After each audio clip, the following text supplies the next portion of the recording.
नमस्कार दोस्तों, MK Hindi story में आपका स्वागत है। आज की कहानी है कैसा ये इश्क है। दोस्तों, अगर आप हमारे चैनल पर नए हैं तो चैनल को अभी सब्सक्राइब कर बेल आइकन को प्रेस करना ना भूलें। हम आपके लिए इस तरह की प्यार भरी कहानी लाते रहते हैं। चलिए तो कहानी शुरू करते हैं। एक लड़का जो कि दिखने में बहुत स्मार्ट था, क्लब में बैठा हुआ ड्रिंक कर रहा था। तभी थोड़ी देर बाद उसका मैनेजर आता है और बोलता है, सर आपने बहुत पी ली है, अब प्लीज़ घर चलिए। वो लड़का बोलता है, घर? कौन सा घर? और तुम्हारी हिम्मत कैसे हुई मुझे ड्रिंक करने से मना करने की? जाओ यहाँ से, गेट आउट राइट नाउ। वो मैनेजर वहाँ से चला जाता है और वो लड़का फिर से ड्रिंक करने लगता है। ये कहानी है साउथ कोरिया के एक सुपरस्टार और इंडिया के गैंगस्टर गर्ल की। कहानी की शुरुआत होती है सियोल कोरिया से। एक बड़े से घर के सामने एक बड़ी सी कार आकर रुकी। उसमें से एक औरत उतरी। पूरी ऊपर से नीचे तक उस औरत ने ब्रांडेड कपड़े पहने हुए थे। उसकी उम्र लगभग 45 से 50 की थी, पर उसने खुद को इतना मेंटेन करके रखा हुआ था कि कोई भी उसे देखकर उसकी उम्र का अंदाज़ा नहीं लगा सकता था। उस घर के दरवाजे पर पासवर्ड लॉक लगा हुआ था। उस औरत ने पासवर्ड डाला तो दरवाज़ा खुल गया। वो अंदर गई और घर का हाल देखकर उसने हैरानी से अपना सिर पकड़ लिया। लिविंग एरिया में चारों तरफ चिप्स कुरकुरे के रैपर फैले हुए थे, तो कहीं कॉक की कैंस बिखरी पड़ी थी। उस औरत ने कॉक की कैन को अपने पैर से मारकर कहा, ये लड़का पता नहीं कब सुधरेगा, इसने तो मेरी नाक में दम करके रखा है। खुद में ही बड़बड़ाते वो औरत सीधे से चलकर ऊपर बने कमरे में घुस गई।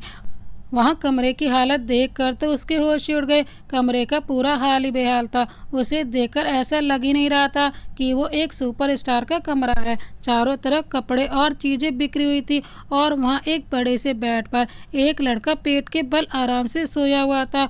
वो औरत गई और उसने बालकनी से पर्दा हटाया, जिसकी वजह से कमरे में सूरज की किरणें आने लगी। सूरज की किरणों से परेशान होकर उस लड़के ने अपना चादर ओढ़ कर कहा, यूरी आंटी क्या कर रही हो आप? सोने दो मुझे। उस औरत का नाम यूरी था। वो इस लड़के की मैनेजर थी और साथ ही उसके माँ की बेस्ट फ्रेंड भी थी। उसकी माँ मरते वक्त यूरी को अपना हाथ सौंपकर उसका ध्यान रखने को बोल कर गई थी, जिस आज तक यूरी निभा रही थी। यूरी ने चादर खींचकर गुस्से में कहा, तुम्हें टाइम का पता भी है कितना बज रहा है? जिस पर वो लड़का नींद में ही बड़बड़ाया, 9 बज रहे होंगे। यूरी गुस्से में बोली, 9 तो कब से बजकर चले गए, दोपहर के 12 बज रहे हैं और आज तुम्हें एक एल्बम सॉन्ग के शूट पर जाना था, तुम भूल गए। वो लड़का आराम से उठकर बैठ गया और अंगड़ाइयाँ लेते बोला, ओफो आंटी, आप भी ना खामखा परेशान होती रहती हो। मैं एक सुपरस्टार हूँ और सुपरस्टार ना कभी भी टाइम पर नहीं जाते, वरना डिमांड कम हो जाती है। ये हैं हमारे कहानी के मेन लीड, किम मिंग गॉन्ग। प्यार से सब इन्हें किम कहते हैं। ये कोरिया का बहुत बड़ा सुपरस्टार है। रंधमा की जान है किम। किम एक एक्टर होने के साथ साथ एक बेस्ट सिंगर भी है, जिसकी आवाज़ की दुनिया दीवानी है। कोरिया के सारे डायरेक्टर किम को अपने ड्रामा में लेना चाहते हैं, पर किम साल में सिर्फ 2 ड्रामा में ही काम करता है, जिसकी वजह से उसकी और भी ज़्यादा डिमांड होने लगी है। किम को उनके फैंस ने king of romance, mister perfect जैसे और भी बहुत सारे टाइटल दिए हुए हैं। अब किम एक एक्टर है और वो भी कोरिया का, तो हैंडसम तो होगा ही। किम बहुत ही हैंडसम था, साथ ही उसकी बॉडी भी बहुत ही बोले तो मस्त थी। उसकी पर्सनालिटी इतनी अट्रैक्टिव थी कि कोई भी उसे पहले ही नज़र में अपना दिल दे बैठता था। किम की हाइट 5 फुट 11 इंच थी। यूरी पूरे कपड़े समेटते हुए बोली, डिमांड का तो पता नहीं, पर मैं ज़रूर एक दिन इस दुनिया से कम हो जाऊंगी तुम्हारी इन हरकतों की वजह से। किम बड़े ही प्यार से बोला, आप ऐसी बातें क्यों करती हो आंटी? आपको पता है आपके अलावा मेरे इस दुनिया में कोई नहीं है। यूरी किम के पास आकर बैठ गई और बड़े सीरियस टोन से होकर अपनी जेब से एक लेटर निकाल कर उसे दिखाते बोली, ये देखो आज सेंचुरी पूरी हो गई है, तुम मेरी बात मान क्यों नहीं लेते? एक पर्सनल बॉडीगार्ड हायर क्यों नहीं कर लेते? जिस पर किम बोला, मैं खुद को प्रोटेक्ट कर सकता हूँ, मुझे बॉडीगार्ड की कोई ज़रूरत नहीं है, आप टेंशन मत लो। यूरी परेशान होकर बोली, कैसे टेंशन ना लूँ? तुम्हारी माँ मरते मरते तुम्हें मुझे सौंप कर गई है, अगर तुम्हें कुछ हो गया तो मैं उसे क्या मुंह दिखाऊंगी? जिस पर किम यूरी को पीछे से हक करके बोला, फेशियल करवा लेना और यही मुंह दिखा देना, और आप चिंता मत कीजिए, मैं अकेले 1 में आर्मी हूँ, मुझे कुछ नहीं होगा। यूरी चिढ़कर बोली, हर वक्त मजाक सूझता है तुम्हें, कभी तो सीरियस हो जाया करो। तुम्हें कोई लगातार जान से मारने की धमकी दे रहा है और तुम बेफिक्र होकर घूम रहे हो।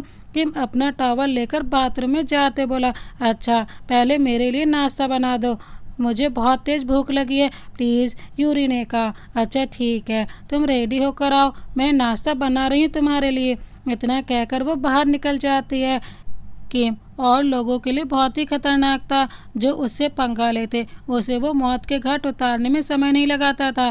थोड़ी देर बाद दोनों डाइनिंग टेबल पर बैठकर ब्रेकफास्ट कर रहे थे, तभी यूरी को किसी का कॉल आता है। उसने फ़ोन उठाया और बोली, बोलो क्या। फिर यूरी ने जल्दी से फ़ोन काट दिया। यूरी को परेशान देखकर किम ने पूछा, क्या हुआ। यूरी ने घबराते बोला, टीवी लगाओ। किम ने टीवी चालू कर दिया। क्या हुआ बताओ तो सही। यूरी ने कहा, अरे न्यूज़ चैनल लगाओ।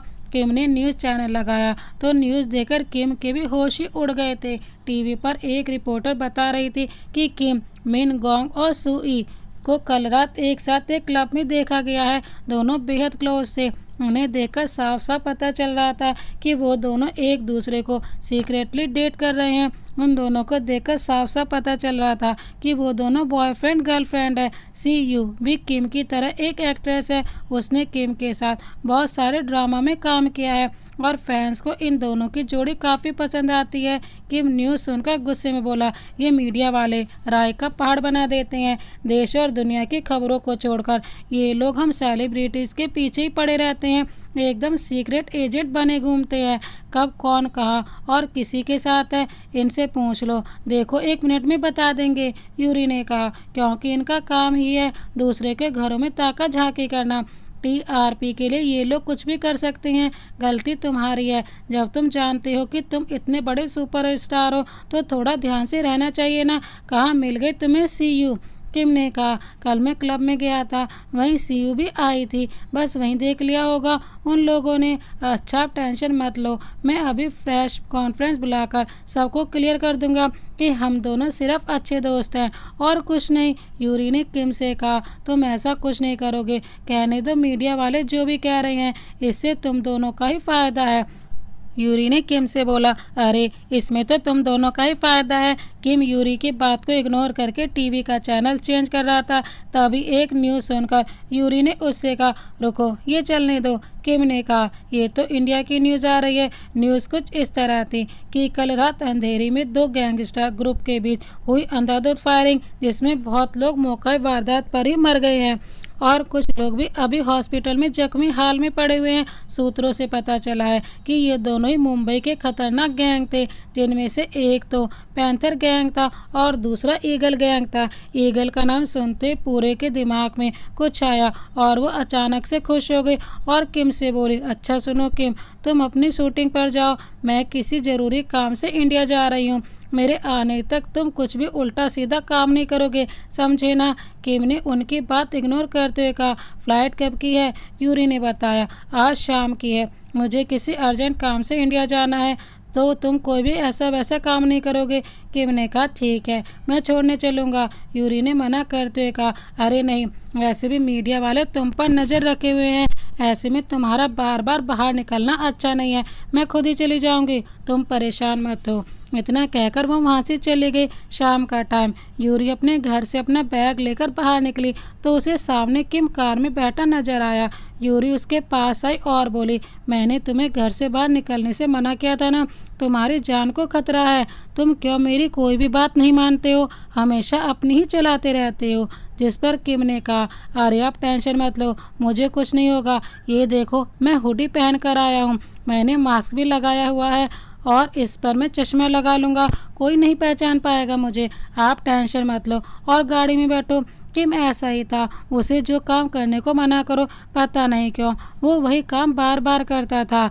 किम यूरी को एयरपोर्ट लेकर आया। बाहर निकलकर उसने यूरी को गले लगाकर कहा, मैं आपको बहुत मिस करूँगा, जल्दी आना। जिस पर यूरी मुस्कुराते बोली, मैं भी तुम्हें बहुत मिस करूँगी। अच्छा तुम्हें इंडिया से कुछ चाहिए क्या। अगर तुम्हें अपने लिए कुछ मंगाना है तो तुम मुझे बता सकते हो। किम ने बड़े ही एरोगेंट तरीके से कहा, इंडिया में ऐसी कोई जो मेरे लायक हो, बस आप जल्दी से आ जाना। फिर यूरी बाय बोलकर एयरपोर्ट के अंदर चली गई। मुंबई इंडिया। यूरी एयरपोर्ट से बाहर आई तो उसने किसी को कॉल किया। उसके कॉल के आधे घंटे बाद ही एक बड़ी सी कार आकर उसके सामने रुकी। उसमें से कुछ लोग उतरे। उन्हें देखकर ही पता चल रहा था कि वो लोग गैंगस्टर हैं। वो लोग यूरी का सामान कार में रखकर यूरी के लिए कार का डोर खोलकर उसके कार में बैठने के बाद खुद भी कार में बैठ गए। थोड़ी ही देर में वो लोग यूरी को लेकर अपने अड्डे पर पहुंच गए। वो जगह बहुत ही खुफिया थी। वहां कोई परिंदा भी पर नहीं मार सकता था। वहां चारों तरफ गैंगस्टर ही घूम रहे थे और वो भी बड़ी बड़ी मशीन गन लेकर।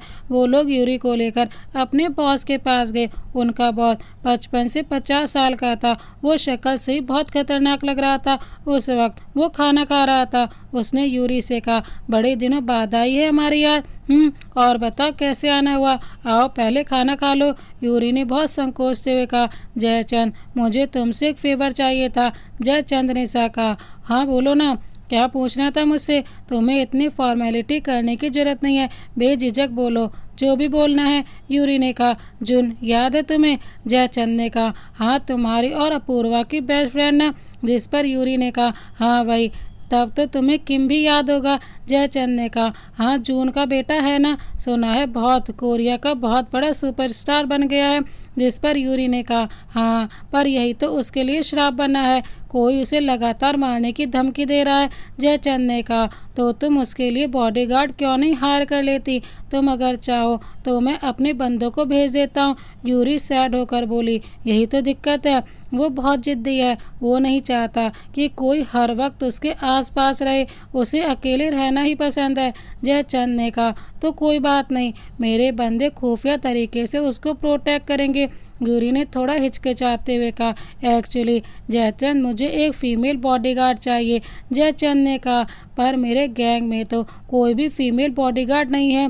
तुम्हें तो पता है मैं कोई भी फीमेल बॉडीगार्ड को नहीं रखता हूँ। मेरे गैंग में कोई भी फीमेल बॉडीगार्ड नहीं है। यूरी ने कहा, है ना? जयचंद कंफ्यूज होकर बोले, कहाँ? यूरी थोड़ा रुक कर बोली, शक्ति। शक्ति का नाम सुनकर जयचंद हैरानी से बोले, शक्ति? यूरी ने रिक्वेस्ट करते हुए कहा, जयचंद प्लीज़, मुझे पता है तुम्हारी बेटी शक्ति बचपन से एक बेहतरीन फाइटर है, मार्शल आर्ट्स आते हैं उसे, उससे बेटर मेरे काम के लिए कोई और हो ही नहीं सकता। जयचंद ने कहा, तुम पागल हो गई हो लगता है, तुम्हें पता भी है शक्ति को हैंडल करना कितना मुश्किल हो जाता है। गुस्सा तो हमेशा उसके नाक पर ही रहता है, बात बात पर वो गन निकाल लेती है, मैं खुद उसे हैंडल नहीं कर पाता। और दूसरी बात ये कि मेरे बहुत सारे दुश्मन हैं और वो सब शक्ति को मारने की फिराक में रहते हैं। मैं उसे यहाँ से कोरिया नहीं जाने दे सकता। इधर एक बड़े से बंद बड़ी फैक्ट्री में कुछ लोग एक आदमी को पकड़कर कुर्सी पर बांध रहे थे। वो आदमी बार बार रिक्वेस्ट कर रहा था पर उन लोगों ने उसे कुर्सी पर बांध दिया। तभी फुल स्पीड में एक बुलेट वहां कर रुके। बाइकर ने अपना हेलमेट निकाला और अपने रेशमी बाल लहराने लगी। ये हमारी फीमेल लीड शक्ति जयचंद, अपने डैड की इकलौती बेटी हैं। नाम की तरह ही शक्ति बहुत ही शक्तिशाली है। बचपन से ही शक्ति गैंगस्टर के बीच रही है, इसीलिए अब वो खुद एक बहुत बड़ी गैंगस्टर हो गई है। शक्ति की एक कमजोरी है, उसे गुस्सा बहुत जल्दी आ जाता है और जब गुस्सा आता है तो सामने कौन है उसे इससे कोई फर्क नहीं पड़ता। एक और बात, शक्ति किम की बहुत बड़ी फैन है। सबके लिए शक्ति एक गैंगस्टर होती है, पर जब बात किम की आती है तो वो भी आम लड़कियों की तरह सॉफ्ट सी छुई मुई हो जाती है। शक्ति की हाइट 5 फुट 4 इंच है। शक्ति को सबने निक नेम भी दिया है, जैसे RDX, AK-47, missile, lady don और भी बहुत कुछ। शक्ति अपना हेलमेट वहीं खड़े एक लड़के को देकर उस कुर्सी पर बंधे आदमी के पास आई और अपने जेब से गन निकालकर उसके माथे पर लगाकर बोली, अब बोल, मार दिया जाए या छोड़ दिया जाए? बोल, तेरे साथ क्या सलूक किया जाए? कुर्सी पर बंधा आदमी गिड़गिड़ाते बोला, माफ़ कर दो, मुझसे गलती हो गई, आइंदा से मैं कभी भी किसी की भी जासूसी नहीं करूँगा। शक्ति ने गुस्से में कहा, साला तू खुद को बड़ा 30 मारखान समझ रहा था क्या? तुझे क्या लगता है हम सिर्फ नाम से ईगल गैंग है? नहीं, नाम की तरह ही काम से भी ईगल है। अब कौन है, कहाँ आ रहा है, इस सब पर ईगल की तरह नज़र रखते हैं। तेरी इतनी हिम्मत, तू जयचंद के गुफा में आकर स्टिंग ऑपरेशन करेगा? ये कैमरा जहाँ के लिए दिया है वहाँ क्यों नहीं यूज़ करता बे? देख बे, इतनी बेरोजगारी है, आए दिन रेत होते रहते हैं, उन सब पर स्टिंग ऑपरेशन क्यों नहीं करता बे?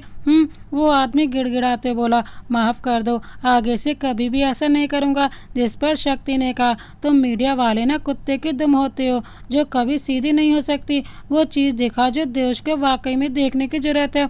तुम फालतू का वो दिखा रहे हो जिसे देखने का कोई मतलब ही नहीं निकलता। शक्ति गन का ट्रिगर दबाने ही वाली थी कि पास में खड़ा लड़का शक्ति के सामने हाथ जोड़कर बोला, अरे नहीं नहीं मेरी प्यारी बहना, ट्रिगर मत दबाना, इसे जान से मत मारो। अगर मारना ही है तो हाथ पैर तोड़ दो और छोड़ दो, वरना बड़े पापा मुझे बहुत पीटेंगे। इस लड़के का नाम क्रिश था। ये शक्ति के चाचा का बेटा था और लगभग शक्ति के उम्र का ही था। क्रिश बचपन से शक्ति का बेस्ट फ्रेंड था। हमेशा गलती शक्ति करती है और सजा क्रिश को मिलती है। क्रिश अपनी बहन से बहुत प्यार करता है, इसीलिए वो जयचंद की सारी सीक्रेट बातें आकर शक्ति को बता दिया करता है। शक्ति ने क्यूट सा फेस बनाकर कहा, तू मेरा भाई नहीं है, खा लेना मार। जिस पर क्रिश मुंह बनाते बोला, इसी गलती की सजा तो मिल रही है मुझे बचपन से। कारनामे सारे खुद कर देती है और नाम मेरा लगा देती है। इधर जयचंद ने यूरी को साफ साफ मना कर दिया था, ये कहकर कि शक्ति मेरी इकलौती बेटी है, मैं उसके लाइफ को किसी भी रिस्क में नहीं डाल सकता। मुझे माफ़ कर देना। Sorry Yuri. यूरी भी जयचंद से ज़्यादा फोर्स न करके वहाँ से जाना भी बेहतर समझी। यूरी वहाँ से चली गई और एक होटल में रुक गई। इधर शक्ति अपने घर आकर अपने कमरे में बैठकर च्युइंगम के साथ साथ टीवी पर किम का प्रेस कॉन्फ्रेंस देख रही थी। यूरी के मना करने पर भी किम नहीं माना और उसने प्रेस कॉन्फ्रेंस बुला ही ली थी। उसने मीडिया को साफ साफ क्लियर कर दिया कि वो और सीयू सिर्फ अच्छे दोस्त हैं, इससे ज़्यादा और कुछ भी नहीं है। उसके पास सुनकर शक्ति की खुशी का तो ठिकाना ही नहीं रहा। वो उलझकर जोर से चिल्लाकर बोली, ये मेरा हीरो सिर्फ मुझसे प्यार करता है, वो सिर्फ मेरे लिए बना है। दूसरी तरफ यूरी भी किम को प्रेस कॉन्फ्रेंस देख रही थी। यूरी परेशान होकर अपने सर पर हाथ रखकर बोली, ओह गॉड, ये लड़का कब बड़ा होगा? जिस काम को मना करो वही काम बार बार करता है। यूरी ने किम को कॉल किया और गुस्से में बोली, अब तुम ज़्यादा बड़े हो गए हो क्या? मेरी बात कान खोल कर सुनो, मेरे वापस आने तक तुम अब कोई भी स्टूपिडी नहीं करोगे। शक्ति के कमरे में हर जगह सिर्फ किम की फ़ोटोज़ लगी हुई थी, हर जगह उसके कटआउट थे। शक्ति के पिलो पर भी किम की फ़ोटो ही प्रिंट थी, जिसे शक्ति हक करके सोती थी। शक्ति किम के ख्यालों में खोई हुई थी। तभी क्रिश उसके पास आकर बैठ गया। वो चुपचाप शक्ति को आंखें टिमटिमाते हुए देख रहा था। शक्ति उसके चेहरे को देखकर ही जान गई थी कि कोई बात है जो ये छुपाना चाहता है पर छुपा नहीं पा रहा। शक्ति ने बड़ी सख्ती से पूछा, क्या छुपा रहा है तुम मुझसे? क्रिश बोला, बताना तो नहीं चाह रहा था, पर जब तक तुमसे बता नहीं देता मेरा खाना भी नहीं पचता। एक ही शर्त पर बताऊंगा, पहले तुम प्रॉमिस करो बीपी को नहीं बताओगी कि मैंने बताया है। क्रिश अपने बड़े पापा को शॉर्ट फॉर्म में बीपी ही बुलाया करता था। शक्ति उसके हाथ पर अपना हाथ रखकर बोलती है, प्रॉमिस नहीं बताऊंगी, चल अब जल्दी बता क्या बात है। क्रिश शक्ति को बताना तो नहीं चाह रहा था, लेकिन जब शक्ति ने प्रॉमिस कर दिया तो उसने बताना शुरू किया। क्रिश ने बताना शुरू किया, तुझे पता है आज ना तेरे हीरो की मैनेजर आई थी यहाँ। शक्ति हैरानी से बोली, क्या? यूरी आंटी आई थी और मुझसे मिले बिना ही चली गई? क्रिश ने कहा, क्योंकि बीपी ने उन्हें मना किया है कि वो तुमसे ना मिले। पर क्यों? उन्होंने क्यों मना किया है? शक्ति क्यूट सा फेस बनाकर बोली, क्योंकि वो तुझे किम की सीक्रेट बॉडीगार्ड बनाना चाहती हैं और बड़े पापा को ये मंजूर नहीं। क्रिश ने शक्ति को सच बता दिया था। शक्ति तो खुशी से उछलते बोली, क्या तू सच बोल रहा है? वो सच में मुझे सीक्रेट बॉडीगार्ड बनाने आई थी? क्रिश ने कहा, हाँ, अब पर खुश होने का कोई फ़ायदा नहीं है, बीपी ने उन्हें साफ साफ मना कर दिया है। शक्ति परेशान होकर बोली, पर क्यों? क्रिश बोला, क्योंकि वो अपनी इकलौती बेटी को खतरे में नहीं डालना चाहते। अगर किसी ने तुम्हें कुछ कर दिया तो? शक्ति गुस्से में बोली, किसकी शामत आई है जो मुझे कुछ करेगा? इतना कहकर वो गुस्से में अपने डैड के पास गई। जयचंद कुछ लोगों के साथ बैठकर बहुत ही सीरियस बात कर रहे थे। तभी शक्ति वहाँ पहुँची और गुस्से में बोली, डैडा, I want to talk to you. डैडा, मुझे आपसे कुछ बहुत ही ज़्यादा ज़रूरी बात करनी है। जयचंद बेफिक्री से बोले, बाद में बेटा, अभी मैं ज़रूरी काम कर रहा हूँ, मुझे अभी बात करनी है, शक्ति ने बहुत ही जोर से चिल्लाकर कहा। वहाँ बैठे सभी लोग अपना कान बंद कर लिए। जयचंद शक्ति के बिहेवियर से एकदम वाकिफ थे, इसीलिए उन्होंने वहाँ बैठे लोगों से कहा, मुझे माफ़ करना, ये थोड़ी जिद्दी है। शक्ति से तो अब वेट ही नहीं हो रहा था। उसने अपनी गन निकाली और वहाँ बैठे एक आदमी के सिर पर रखकर बोली, टाइम नहीं है तो मैं निकाल दूँ। सब डर गए और गन पॉइंट पर जो आदमी था उसके तो पसीने भी छूटने लगे थे, क्योंकि यहाँ आने से पहले उसने शक्ति के बारे में सुना ही था कि वो कितनी खतरनाक है। अब तो देख भी लिया था। वो घबराते बोला, आप बिटिया से बात कर लो, हम कल फिर आ जाएंगे। शक्ति ने गन वापस से जेब में रखकर कहा, वेरी गुड अंकल, तो अब निकले यहाँ से। एक सेकंड में ही वहाँ से सभी लोग गायब हो गए। जयचंद ने पूछा, ऐसी कौन सी बात है जो बाद में नहीं हो सकती?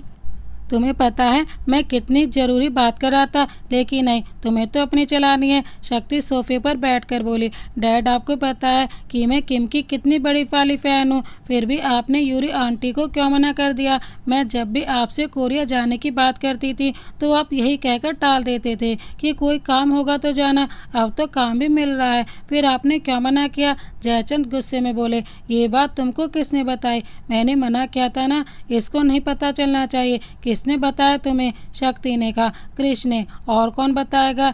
एग्जैक्ट उसी टाइम पर कृष्ण वहाँ अभी आ रहा था। जब शक्ति ने उसका नाम लिया तो वो वापस मुड़ गया, पर जयचंद ने उसे देख लिया था और उसे गुस्से में अपने पास बुलाया। ओ डोरेमोन, इधर आ। क्रिश डरते डरते उनके पास आया और बोला, जी बीपी, ज़्यादा सीधा बनने की जरूरत नहीं है। मुझे पता है इस नोबिता तक ये बात तुम ही पहुंचा सकते हो। तुम खाते मेरा हो और काम इसका करते हो। जयचंद ने सख्त आवाज़ में कहा। वहाँ सब क्रिश और शक्ति को नोबिता और डोरेमोन की जोड़ी कहकर बुलाते थे, क्योंकि क्रिश और नोबिता हमेशा लड़ते ही रहते थे।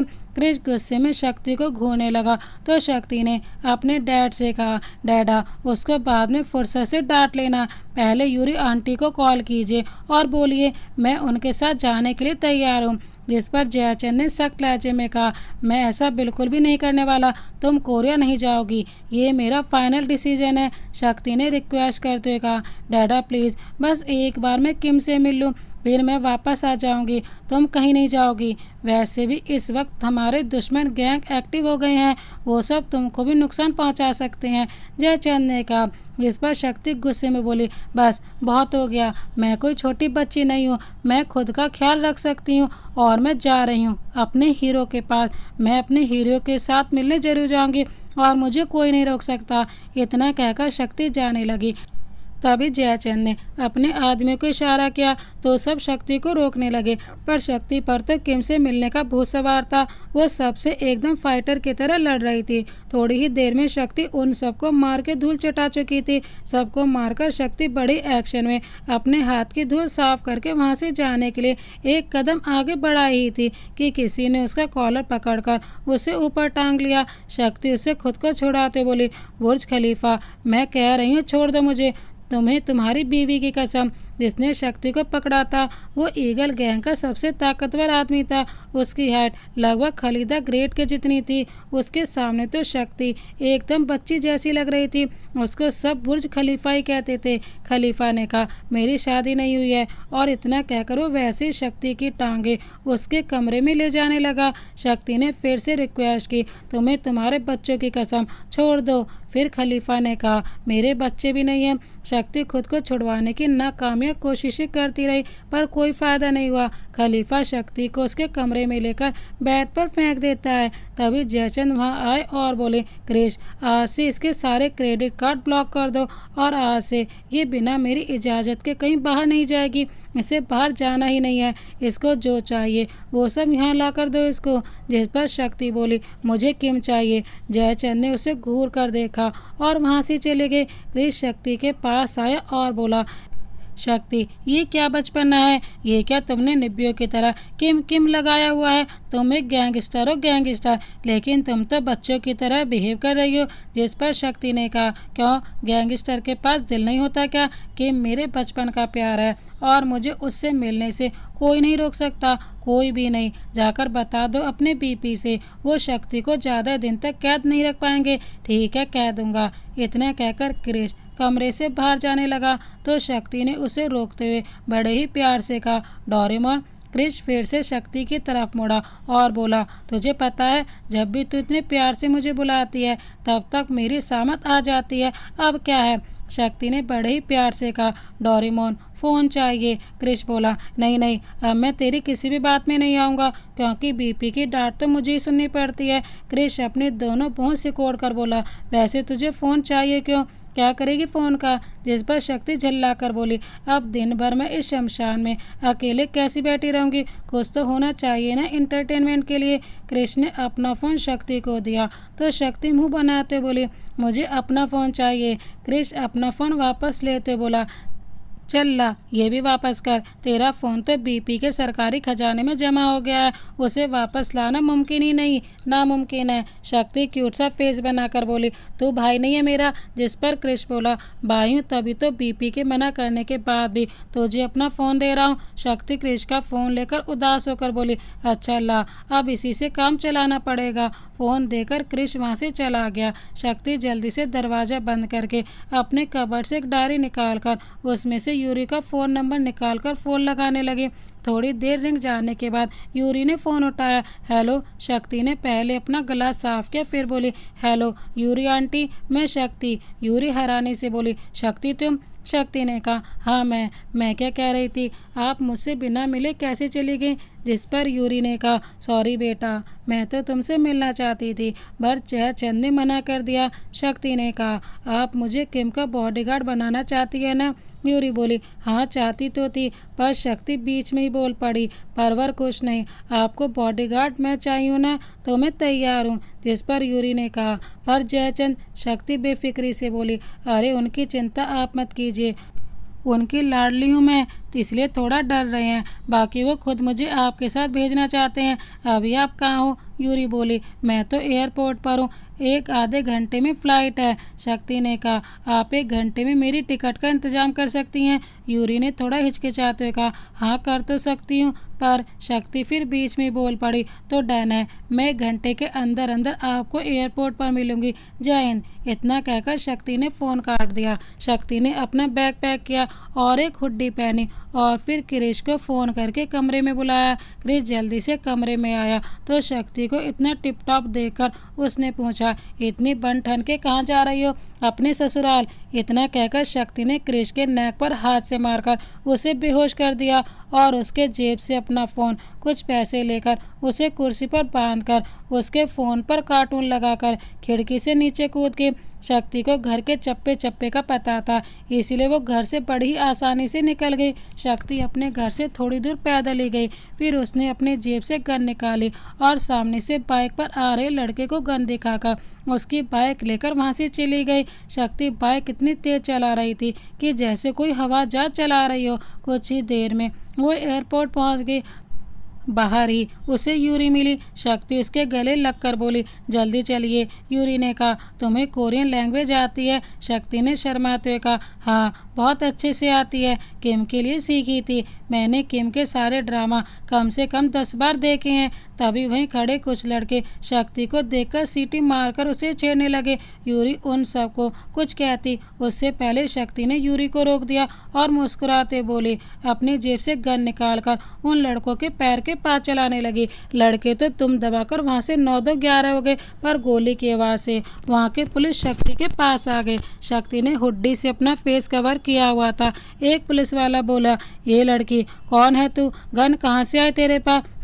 किसको मारने आई है यहाँ पर तू? शक्ति ने बिना कुछ बोले अपने सिर से हुड्डी उतार दिया। शक्ति को शहर का बच्चा बच्चा जानता था, क्योंकि शक्ति अपने बाप की भी माँ थी। शक्ति के गुस्से की चर्चा तो बहुत दूर दूर तक थी। शक्ति बहुत जल्दी गुस्सा हो जाती थी और उसके गुस्से से बच पाना नामुमकिन था। शक्ति को देखकर पुलिस वाले के पसीने छूटने लगे। शक्ति ने मुस्कुराते हुए कहा, सर ये गन मेरे बाप ने दी है और ये मैं किसी को मारने के लिए नहीं बल्कि सेल्फ डिफेंस के लिए रखती हूँ, और आपका चेहरा देखकर पता चल रहा है कि आप जान ही गए हो कि मैं कौन हूँ। पुलिस वाला घबराते और डरते बोला, मैम आप गन लेकर अंदर नहीं जा सकती। जिस पर शक्ति ने यूरी से पूछा, कोरिया में गन मिलेगी?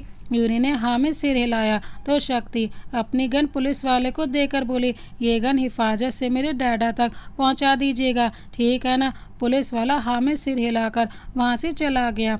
यूरी तो शक्ति को मुंह खोलकर देखे ही जा रही थी। शक्ति ने मुस्कुराते हुए कहा, यहाँ से चलते मुझे सबसे पहले गन चाहिए। वो क्या है ना, मुझे गन के बिना नींद नहीं आती। यूरी हैरानी से बोली, अब तक तुम्हारे बारे में सिर्फ सुना ही था, पर आज देख भी लिया। शक्ति ने पूछा, क्या सुना था? यूरी बोले, यही कि तुम सिर फिरी हो। शक्ति हंसने लगी और बोली, अब अंदर चले। फिर शक्ति और यूरी दोनों अंदर चले गए। इधर जयचंद शक्ति के कमरे के बाहर आकर खड़े थे। क्रिश उसको अंदर से डोरेमोन की आवाज़ आ रही थी। उन्होंने बाहर खड़े एक आदमी से पूछा, क्या चल रहा है अंदर? उस आदमी ने कहा, क्रिश अंदर गया है, लगता है दोनों मिलकर कार्टून देख रहे हैं। अंदर से शक्ति और क्रिश की कोई आवाज़ न आते देख जयचंद को शक हुआ और जल्दी से कमरे में घुस गए। शक्ति के कमरे से शक्ति की और क्रिश की कोई भी आवाज़ नहीं आ रही थी तो जयचंद को थोड़ा शक हुआ और फिर वो उस कमरे में जाने लगे। जयचंद अब समझ गए थे कि शक्ति घर से भाग गई है। अब वो अपनी पूरी गैंग लेकर शक्ति को ढूंढने निकल गए। इधर शक्ति कोरिया की फ्लाइट पर बैठ चुकी थी। जयचंद को अपने सोर्सेज से पता चल गया कि शक्ति यूरी के साथ कोरिया चली गई है, तो वो भी तुरंत कोरिया के लिए अपना प्राइवेट प्लेन लेकर चले गए थे। अगले दिन शक्ति को यूरी एक होटल लेकर गई और उसे कुछ दिनों के लिए वहीं रहने का बोलकर चली गई। शक्ति फ्रेश होकर आराम करने के लिए बेड पर जैसे ही लेटी थी कि उसे क्रिश का फ़ोन आ गया। इधर किम भी उसी होटल में एक डायरेक्टर से मिलने जा रहा था। आज किम भी उसी होटल में जा रहा था क्योंकि डायरेक्टर से उसे कुछ काम था। क्रिश ने शक्ति को बताया कि बीपी को तुम्हारे ठिकाने का पता चल गया है और वो वहाँ पहुँचने ही वाले हैं। क्रिश भी जयचंद के साथ ही था। वॉशरूम का बहाना बनाकर क्रिश शक्ति तक इन्फॉर्मेशन पहुंचाकर वापस जयचंद के साथ आ गया। ये सुनते ही शक्ति अपना बैग लेकर अपने रूम से बाहर निकली, पर कमरे से बाहर निकलते उसे उसके डैड अपने आदमी के साथ खड़े मिले। शक्ति फेक स्माइल करते बोली, डैडा आप भी कोरिया आ गए? जयचंद ने भी फेक स्माइल करते हुए कहा, हाँ बेटा मैं भी कोरिया आ गया। शक्ति ने फिर से फेक स्माइल करते हुए कहा, आप भी किम से मिलने आए हो? जयचंद ने गुस्से में कहा, मैं तुम्हें वापस लेने आया हूँ। अब शक्ति के पास कोई और रास्ता नहीं था। अगर वो लड़ती तो डेफिनेटली पकड़ी जाती, इसलिए उसने यहाँ से भागने में ही भलाई समझी और उन लोगों को बातों में उलझाते हुए शक्ति ने भागने का रास्ता बनाया और वहाँ से भाग गई। सब उसका पीछा करने लगे। शक्ति जैसे ही होटल के बाहर आई उसने किम को देखा। किम अपनी कार से उतरने ही वाला था कि शक्ति उसके कार में बैठकर कोरियन लैंग्वेज में बोले, जल्दी चलो। किम तो हैरानी से उसे देख रहा था कि एक इंडियन कोरियन कैसे बोल रही है। जब तक जयचंद भी कार के करीब आ रहे थे, शक्ति ने जेब से गन निकाली और किम को दिखाकर बोली, ड्राइविंग सीट से हटो। गन देकर किम सच में डर गया और ड्राइविंग सीट से हटकर पैसेंजर सीट पर बैठ गया। अब शक्ति कार चला रही थी। अब शक्ति के ड्राइविंग स्किल से तो हम सब भली भांति परिचित हैं। शक्ति ने किम से कहा, सीट पैड लगा लो। शक्ति ने किम को दोबारा बोला, सुनाई नहीं देता तुम्हें? मैंने तुमसे कहा सीट बेल्ट लगा लो। किम शक्ति की बात को फिर से इग्नोर करके चुपचाप खिड़की की तरफ मुंह करके बैठ गया। जैसे जयचंद और उनके आदमी शक्ति के पास आए, शक्ति ने कार स्टार्ट कर दी और कार को हवा में उड़ाते वहां से निकल गई। शक्ति के जाने के बाद जयचंद गुस्से में क्रिश को देखते बोले, डोरेमोन जरूर ये बात तुमने लीक किया ना, फ़ोन ले लो इसका। क्रिश सफाई देने लगा, नहीं बीपी मैंने उसे कुछ भी नहीं बताया, आप मेरा विश्वास कीजिए। भला मैं क्यों उसे सारी बातें बताऊंगा? मैंने शक्ति को कुछ भी नहीं बताया। पर जयचंद के आदमी उसका फ़ोन लेकर जयचंद के कहने पर उसके हाथ पैर को रस्सी से बांधकर कार में बैठा कर दिया। इधर शक्ति कार को हवाई जहाज बनाए बैठी थी। किम तो डर के मारे जल्दी से सीट पर लगाकर बोला, कौन हो तुम और मेरी गाड़ी में क्या कर रही हो? शक्ति ने मुस्कुराते हुए कहा, तुम्हारी सेक्रेटरी। शक्ति को यूरी ने किम को सच बताने से मना किया हुआ था। यूरी शक्ति को किम का सीक्रेट बॉडीगार्ड बनाकर लेकर आई थी।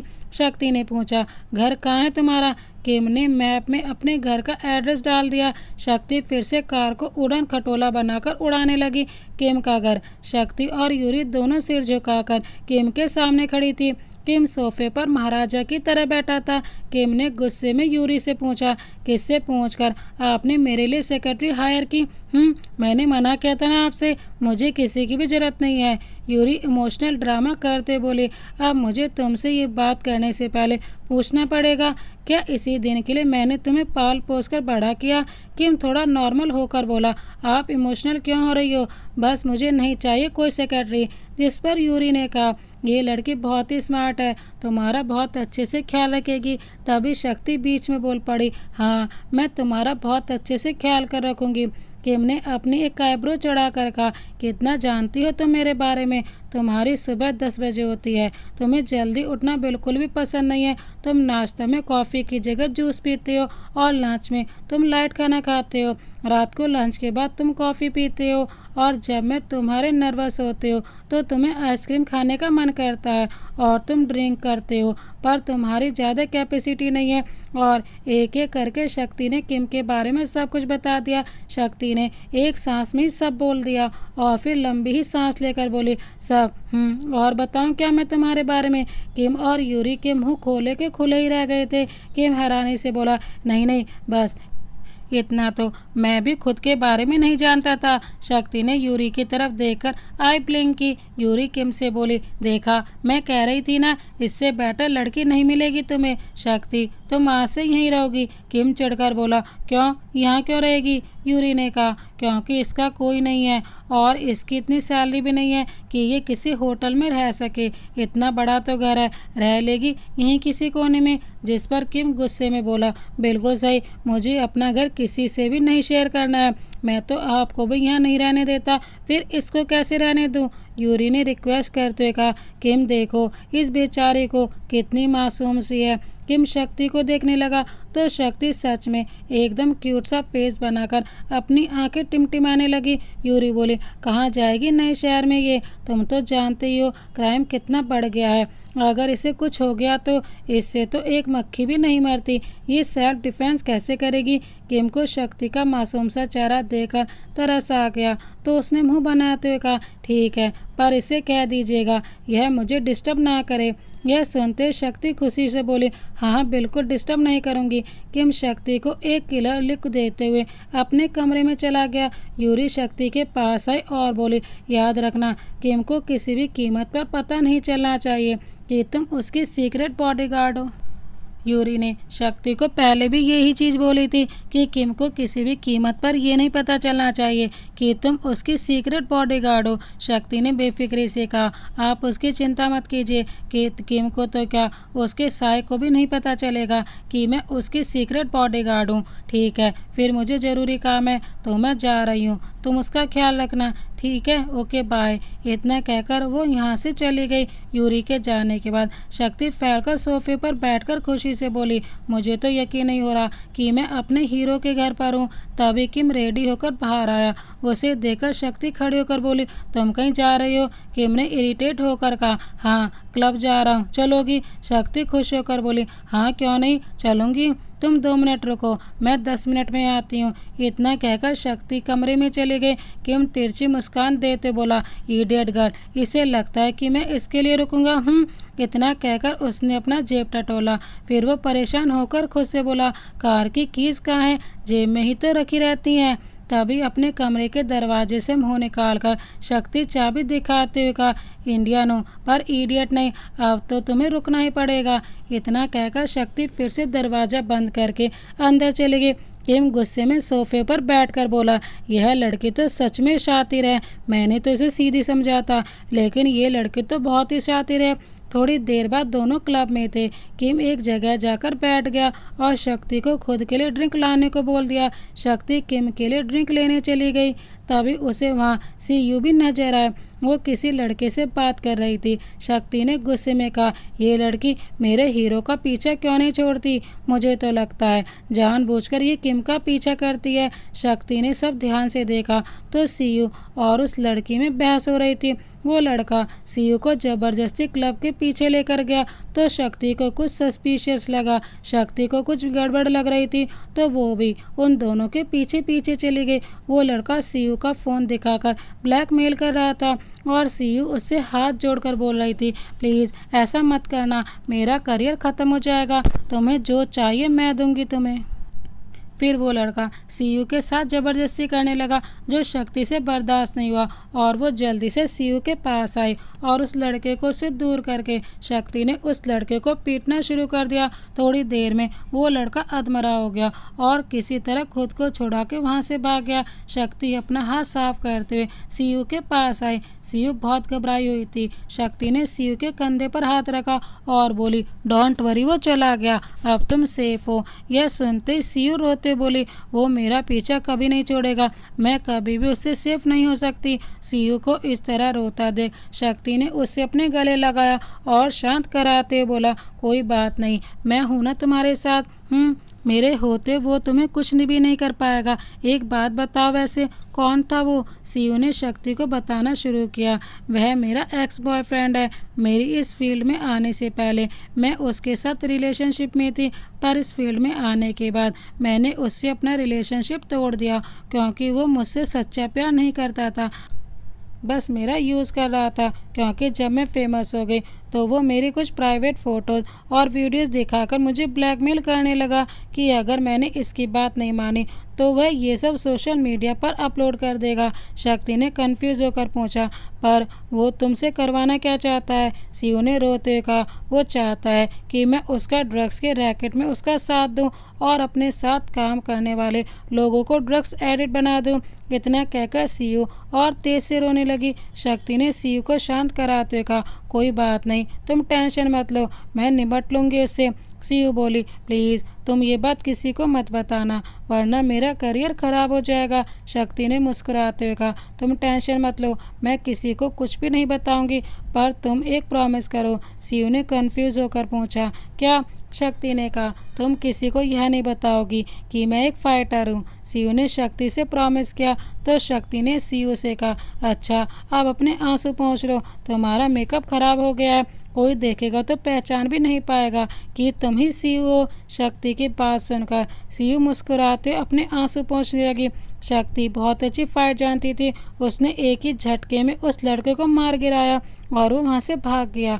अब सीयू को थोड़ी राहत मिली थी। फिर दोनों क्लब के अंदर आ गई। तब जाकर शक्ति को किम का ख्याल आया और वो भागकर किम के पास आ गई, पर किम वहाँ नहीं था। शक्ति घबराकर किम को ढूंढने लगी। फिर उसने किम को कॉल किया, पर किम उसका फ़ोन नहीं पिक किया, जिससे शक्ति और घबरा गई। वो जल्दी से भागकर बाहर आई और कैब लेकर जल्दी से घर की तरफ चली गई। शक्ति घर जाकर आवाज़ लगाते चिल्लाकर किम को आवाज़ लगाने लगी, पर किम की कोई आवाज़ नहीं सुनाई दी। शक्ति अब और परेशान हो गई। वो अपने सिर पर हाथ रखकर बोली, हे भगवान, अब मैं यूरी आंटी को क्या जवाब दूंगी? तभी शक्ति को स्टडी रूम की लाइट ऑन दिखी तो वो वहाँ से चली गई। शक्ति ने दरवाज़ा खोला तो उसने देखा किम हेडफोन लगाकर लैपटॉप पर एक्शन मूवी देख रहा था। शक्ति किम को देखकर खुश हो गई और वह तुरंत जाकर किम के गले लगकर रोते बोली, थैंक गॉड तुम ठीक हो। किम कंफ्यूज होकर शक्ति को खुद से दूर करके बोला, तुम इतना क्यों परेशान हो रही हो? मैं किडनैप थोड़ी ना हुआ हूँ। किम ने शक्ति को रोता देखकर परेशान होकर कहा, तुम रो क्यों रही हो? सॉरी, मुझे नहीं पता था कि तुम इतना डरती हो, वरना मैं तुम्हें कभी अकेला नहीं छोड़कर आता। ये सुनकर शक्ति उसे हैरानी से देखने लगी। शक्ति ने कंफ्यूज होकर पूछा, क्या मतलब? किम ने कहा, वो मैं बैठा ही था, तभी मुझे एक आइडिया आया तो मैं तुम्हें वहाँ अकेले ही छोड़कर चला आया। तभी शक्ति की नज़र वहाँ ज़मीन पर पड़े ढेर सारे कागज़ पर पड़ी। उसने देखा कि किम एक कुछ लिखने का ट्राई कर रहा था पर लिख नहीं पा रहा था। शक्ति कंफ्यूज होकर बोली, ये सब क्या है? किम ने कहा, मैं गैंगस्टर पर एक मूवी बनाना चाहता हूँ, उसी के लिए स्टोरी लिख रहा हूँ, पर पता नहीं कुछ तो कमी लग रही है। शक्ति ने टेबल से स्क्रिप्ट ली और उसमें खुद से सुधार करने लगी। किम ने गुस्से में कहा, मेरी स्क्रिप्ट के साथ कोई छेड़छाड़ मत करो, मुझे बिल्कुल भी पसंद नहीं है। शक्ति ने थोड़ा सुधार करने के बाद स्क्रिप्ट किम को देकर कहा, लो हो गई कमी पूरी। किम जल्दी से स्क्रिप्ट लेकर हैरानी से देखते बोला, तुम्हें गैंगस्टर के बारे में इतनी बारीकी की चीज़ें कैसे पता हैं? शक्ति ने अपने मन में मुस्कुराते हुए कहा, गैंगस्टर की फैमिली से हूँ, पता तो हो गई। किम ने शक्ति को खोया देखकर पूछा, अरे यार तुम कहाँ खो गई, बताओ ना, तुम्हें कहाँ से पता चला इतना सारा डिटेल, वो भी गैंगस्टर फैमिली के बारे में। शक्ति ने सोचते कहा, मूवी से, और किससे, गैंगस्टर की मूवी से। किम अपने गाल पर उंगली रखकर सोच से बोला, मैं पिछले 6 महीने से हॉलीवुड से लेकर बॉलीवुड तक, कोरियन से लेकर थाई तक और ना जाने कहाँ कहाँ की मूवी देख चुका हूँ, पर किसी भी मूवी में इतनी डिटेलिंग नहीं मिली। तुम कौन सी मूवी देखी, नाम बताओ, मैं भी देखूंगा। शक्ति अब तो फंस गई थी। शक्ति ने बड़बड़ाते हुए कहा, वो नाम नहीं याद रहा, मैं बाद में बता दूंगी, गुड नाइट। इतना कहकर शक्ति वहाँ से भागी। तभी शक्ति को उसके डैड का वीडियो कॉल आया। शक्ति ने फ़ोन उठाया और बोली, डैडा प्लीज़। जयचंद ने बड़े ही प्यार से कहा, मेरी बेटी, मेरी राज दुलारी, मेरी जान, मेरी परी, प्लीज़ डैडा की बात मान लो और वापस आ जाओ। मैं किम के लिए कोई दूसरा बॉडीगार्ड भेज दूंगा। शक्ति जान गई थी कि उसके डैड उससे प्यार से बुलाने का नाटक कर रहे हैं। शक्ति ने उनकी बात हल्के में ली और बोली, डैडा, मेरे प्यारे डैडा, मैं घर वापस नहीं आऊँगी। इतना कहकर शक्ति ने फ़ोन काट दिया। जयचंद गुस्से में फ़ोन टेबल पर रख कर बोले, ये लड़की अब हद पार कर रही है। अगले दिन किम शक्ति को अपने साथ शूटिंग पर लेकर गया था। किम ने शक्ति से कहा, कोई गड़बड़ी नहीं करना, चुपचाप यहीं खड़ी रहो। शक्ति ने भी एक अच्छी बच्ची की तरह उसकी बात पर हाँ में सिर हिलाया तो किम शक्ति के सिर पर हाथ रखकर बोला, गुड। इतना कहकर वो चला गया। शक्ति तो ब्लश ही करने लगी। सीन ये था कि किम की को स्टार को किम को थप्पड़ मारना था। किम की को स्टार मन में गुस्से में बोली, तुमने मेरे साथ काम करने से मना किया था ना, अब देख मैं क्या करती हूँ। डायरेक्टर के एक्शन बोलते वो हीरोइन किम को सचमुच का थप्पड़ मार देती है। ये देखकर शक्ति और किम दोनों हैरान थे। किम ने डायरेक्टर से कहा, हमारे बीच नकली थप्पड़ की बात हुई थी, ये असली क्यों मार रही है। जिस पर डायरेक्टर ने कहा, वो क्या है ना, सीन को थोड़ा रियल दिखाने के लिए तुम्हें रियल में थप्पड़ खाने होंगे, थोड़ी देर की बात है, कर लो ना। किम मान गया। फिर डायरेक्टर ने एक्शन बोला और फिर से उस हीरोइन ने किम को थप्पड़ मार दिया। शक्ति का तो खून ही खौल रहा था। उसने गुस्से में अपनी मुट्ठी भींच ली। वो हीरोइन लगातार किम को जानबूझकर थप्पड़ पर थप्पड़ लगाने लगी और डायरेक्टर बार बार रीटेक ले रहा था। अब किम का गाल लाल हो चुका था। अब तो शक्ति का गुस्सा ज्वालामुखी तरह फूट पड़ा। वो गुस्से में सीन के बीच में आ गई और उस हीरोइन को एक जोरदार थप्पड़ लगाकर डायरेक्टर से बोली, अब मिला सही टेक? बताओ। डायरेक्टर जल्दी से हीरोइन के पास आया और उसे पकड़कर शक्ति से गुस्से में बोला, तुम्हारी हिम्मत कैसे हुई इसे थप्पड़ लगाने की? तुम्हें पता भी है ये कितनी बड़ी सुपरस्टार है? जिस पर शक्ति गुस्से में बोली, बुड्ढे, तुझे नहीं पता मैं कौन हूँ? अगर पता चल गया ना तो यहीं खड़े खड़े बेहोश हो जाएगा। किम तो बस शक्ति का इतना भयानक रूप देख रहा था। शक्ति ने डायरेक्टर को बहुत बुरा भला कहा। उसके मन में जो आया उसने कह दिया और फिर किम का हाथ पकड़कर पैचअप बोलकर चली गई। बाहर आकर जब शक्ति को रियलाइज़ हुआ कि उसने अंदर क्या क्या कह दिया तो वो किम से माफ़ी मांगने लगी। Oh my God, I am sorry, मैंने सब कुछ खराब कर दिया। किम गुस्सा होने की बजाय उसके लिए तालियां बजाने लगा और बोला, तुमने बिल्कुल सही किया, वो लोग वही डिजर्व कर रहे थे। वो तो पता नहीं मुझसे किस जन्म का बदला निकाल रही थी। मैंने उस हीरोइन के साथ काम करने से मना कर दिया था, पर वो उस डायरेक्टर की गर्लफ्रेंड थी, इसीलिए वो दोनों मुझसे बदला ले रही हैं। शक्ति उसकी बात सुनकर परेशान हो गई थी। शक्ति परेशान होकर बोली, पर अगर उन लोगों ने तुमको इस सीन से निकाल दिया तो तुम्हारा तो पूरा करियर ही खराब हो जाएगा, तुम्हें कोई अपना ड्रामा में नहीं लेगा। ये सब सोचकर शक्ति परेशान हो रही थी तो उसे परेशान देखकर किम ने उसे गले लगा लिया, जिससे शक्ति हैरान हो गई और एकदम चुप हो गई थी। जब किम ने उसे गले लगाया था तो शक्ति हैरान हो गई थी और वो ब्लश करने लगी। सीयू एक रेस्टोरेंट में बैठकर शक्ति का वेट कर रही थी। तभी शक्ति वहां आई और बोली, हाय कैसी हो? वो फिर से तंग कर रहा है क्या? अगर ऐसी बात है तो बताओ मुझे उसे सही करना आता है। सीयू ने मुस्कुराते हुए कहा, अरे नहीं, मैं तो बस तुमसे मिलना चाहती थी, तुमसे मिलकर अपनेपन का एहसास होता है। शक्ति भी वहाँ बैठ गई और बोली, तो चलो कुछ ऑर्डर करो, मुझे भूख लगी है। सीयू ने कहा, मैंने पहले ही ऑर्डर कर दिया है, तब तक बैठकर बातें करते हैं। शक्ति ने कहा, ओके। सीयू ने कहा, तुमने मुझे पहले क्यों नहीं बताया कि तुम किम की सेक्रेटरी हो। शक्ति ने कहा, तुमने पूछा ही नहीं, वैसे तुम्हें कैसे पता चला? सीयू ने कहा, मुझे ही नहीं पूरे कोरिया को पता चल गया है कि तुम किम के सेक्रेटरी हो। आज सुबह तुमने जिसको थप्पड़ मारा था, किसी ने उसका वीडियो बनाकर सोशल मीडिया पर अपलोड कर दिया है। तुम जानती हो ऐसी चीज़ें कितनी तेज़ी से वायरल हो जाती हैं। तभी उन दोनों का ऑर्डर भी आ गया। दोनों खाते हुए बातें करने लगी। सीयू ने खाते हुए कहा, एक बात पूछूं? शक्ति ने खाते ने जवाब दिया। सीयू ने पूछा, तुम किम से प्यार करती हो ना? तुम्हें कैसे पता? शक्ति के मुंह से अपने आप ही निकल गया। सीयू मुस्कुराते बोली, देखो मैं ना चेहरा पढ़ लेती हूँ, तुम बहुत अच्छी हो। किम की लाइफ ही बन जाएगी तुम्हें पाकर। तुमने किम को बताया?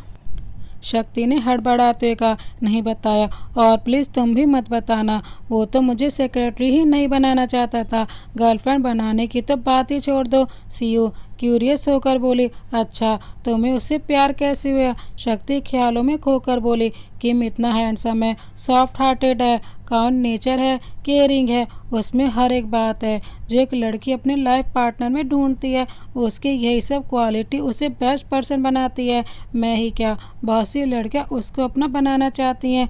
अच्छा तुम ये बात किसी से मत कहना प्लीज़। सीयू बोली, ठीक है नहीं करूँगी। तुमने कोरियन लैंग्वेज भी उसी के लिए सीखी है ना? शक्ति ने मुस्कुराते हुए हाँ में सिर हिलाया। खाना ख़त्म करने के बाद शक्ति ने कहा, अच्छा अब मैं चलती हूँ, मुझे किचन के लिए कुछ सामान लेना है। और हाँ, अगर वो लड़का फ़ोन करे तो उससे बोलना कि फ़ोटोज़ और वीडियोस लेकर आए, तब मैं बताऊँगी उसे लड़कियों को परेशान करने का क्या अंजाम होता है। ओके बाय कहकर शक्ति वहाँ से चली गई। रात का टाइम, किम अपने लैपटॉप पर अपनी स्टोरी लिख रहा था। तभी सीयू ने उसे कॉल किया। किम फ़ोन पिक करके बोला, हेलो किम, बिज़ी हो क्या? किम ने कहा, हाँ हूँ, पर बोलो क्या बात है? सीयू बोली, कुछ नहीं, बस एक दोस्त होने के नाते मैं तुम्हें एक इन्फॉर्मेशन देना चाहती हूँ। सीयू की बात सुनकर किम एकदम से सीरियस हो गया और उसकी बात को ध्यान से सुनने लगा। किम क्यूरियस होकर बोला, हाँ बताओ सीयू, तुम मुझसे क्या कहना चाहती हो? बताओ, क्या बात बताना है तुमको? सीयू ने कहा, वो शक्ति है ना? शक्ति का नाम सुनते ही किम घबरा कर बोला, क्या हुआ शक्ति को? सीयू ने कहा, शक्ति को प्यार हुआ है, वो भी तुमसे। ये सुनकर किम को समझ ही नहीं आ रहा था वो खुश हो या हैरान हो। सीयू ने कहा, किम वो बहुत ही अच्छी लड़की है, इसीलिए मैं चाहती हूँ कि तुम उसे एक्सेप्ट कर लो। ये ना हो कि कोई और उसे उड़ा ले जाए और तुम देखते ही रह जाओ। वो डरती है कहने से क्योंकि वो एक इंडियन है और तुम शायद उसे रिजेक्ट कर दोगे। इतना कहकर सीयू ने फ़ोन काट दिया।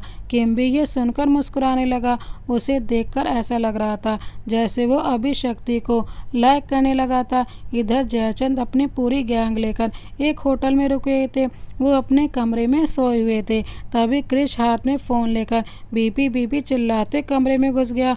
उसके चिल्लाने से जयचंद डर कर उठकर बैठ गए और गुस्से में बोले, तो जब भी बीपी बीपी चिल्लाता है तो मेरा बीपी बढ़ जाता है, अब क्या हो गया? क्रिश हाँफते बोला, बीपी, ये बात सुनकर सच में आपका बीपी बढ़ जाएगा। जयचंद गुस्से में बोले, अब बताएगा भी क्या? सीरियल की तरह सस्पेंस बना रहा है। क्रिश ने कहा, थाईलैंड में मिस्टर मार्क का फ़ोन आ रहा है। ये सुनते जयचंद घबराते बोले, हे भगवान, इसे भी अभी कॉल करना था।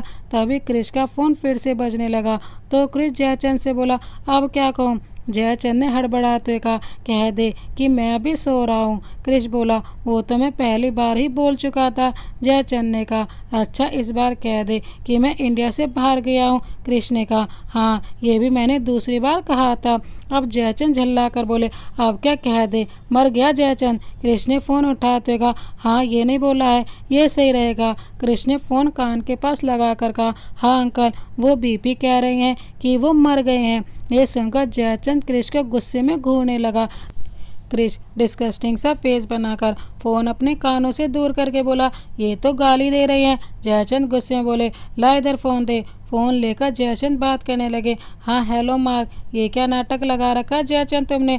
अरे कुछ नहीं, बच्चा है ना, मजाक कर रहा था। तुम बोलो सब ठीक है वहाँ? हाँ सब ठीक है, बस अब मैं अपने बेटे की शादी करवाना चाहता हूँ, इसीलिए अब मैं इंडिया आ रहा हूँ अपनी बहू से मिलने। क्या? पर क्यों? इतनी जल्दी क्यों है? जयचंद हैरानी से बोले, मार्क ने कहा, अरे मेरा बेटा शादी करने लायक हो गया है तो करवानी ही पड़ेगी ना।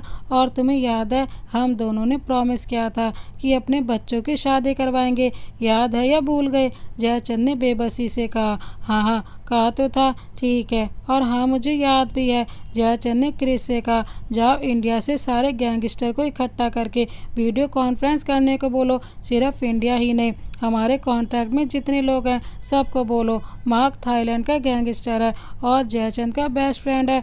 दोनों ने शक्ति और मार्क के बेटे की शादी बचपन में ही तय कर दी थी। मार्क का बेटा भी शक्ति को लाइक करता था। क्रिश वहाँ से चला गया और थोड़ी देर बाद बड़े से प्रोजेक्ट पर जयचंद और बाकी सारे गैंगस्टर की बात हो रही थी। जयचंद ने सबको अपनी बेटी को ढूंढने के लाने की सुपारी दे दी थी। अब वो लोग शक्ति को ढूंढने निकल गए। इधर शक्ति ने जब से सीयू के एक्स बॉयफ्रेंड को मारा था वो शक्ति से बदला लेने के लिए पागल हुए जा रहा था। इसीलिए उसने शक्ति के पीछे एक जासूस लगा दिया था जो उसको शक्ति के पल पल की खबर देता था। शक्ति एक मॉल में शॉपिंग कर रही थी, तभी उसे क्रिश ने देख लिया। क्रिश के साथ बुर्ज खलीफा भी था। तभी शक्ति की नज़र उन दोनों पर पड़ी तो शक्ति जल्दी से वहां से निकलने लगी, पर तभी वो दोनों भी शक्ति को देखकर उसके पीछे भागने लगे। अब रात हो गई थी उन तीनों के पकड़म पकड़ाई में। फिर किसी तरह शक्ति उन दोनों को चकमा देने में कामयाब हुई। वो आकर एक बस स्टैंड पर बैठकर जोर जोर से हाँफने लगी और तभी किम वहां से अपनी कार में बैठा जा रहा था।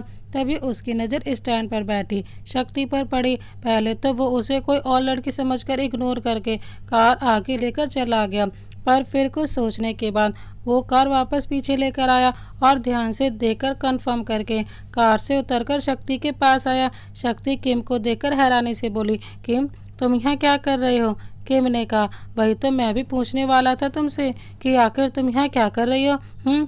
शक्ति बात को गोल गोल घुमाने लगी। वो क्या है ना, मुझे कोरिया के बस में ट्रैवल करके देखना था कि कैसा फील होता है, क्या यहाँ भी हमारे इंडिया जैसी भीड़ होती है। मैं तो बस ये देखना चाहती थी, बस इसीलिए मैं यहाँ पर बैठी थी।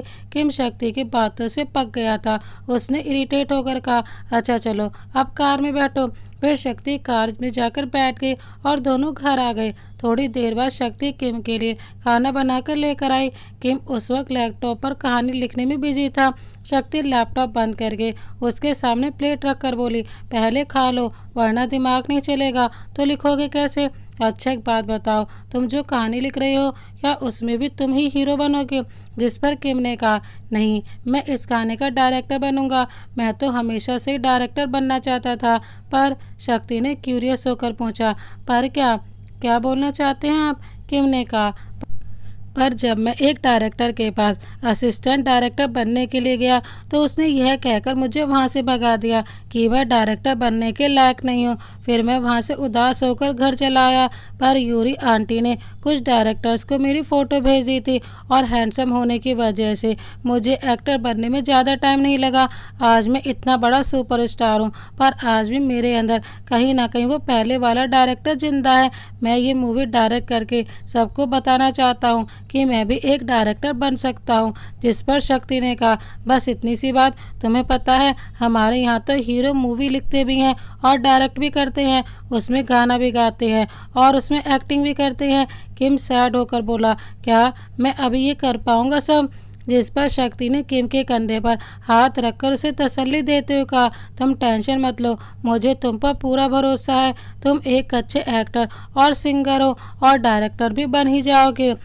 शक्ति ने किम को हौसला दिलाते हुए कहा।